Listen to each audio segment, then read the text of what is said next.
First couple of years,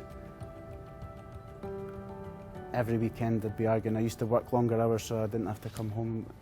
And it didn't really come to a head until Sophia, my second, was born. And the first couple of days, it's a whirlwind, so you don't have time to take stock. But I started to have sort of feelings like I didn't really want her.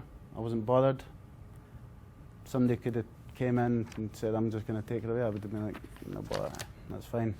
And then I spoke to my wife about it at the time, and she said, I've known this for a long time. You need to admit to yourself that there is something there and go and get help.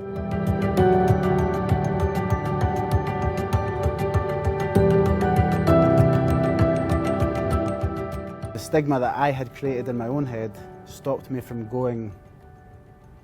admitting the problem was there, even though I knew deep down.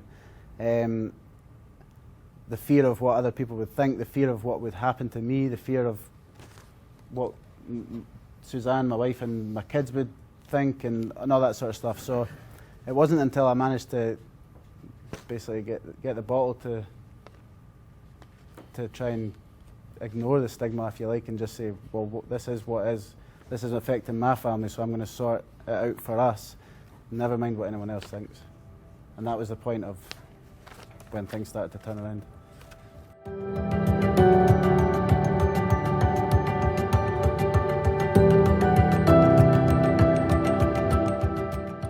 The conversation was really good. Like, we had contract managers and stuff coming in and telling their own personal stories about how there were some awful stories, like how one guy's son had taken his own life, and things like that. And it's just like, to look at this guy, he was a welder, and then he became a manager, and then like he's a man's man in a male industry, and he's holding back the tears in front of a room full of 30 other men in a male industry. And it's just like, it's really good to see that barrier being broken down and the stigma being removed, because younger guys who are coming through and they're having their own families and they're seeing people that they look up to in the workplace being able to speak about these things it's invaluable.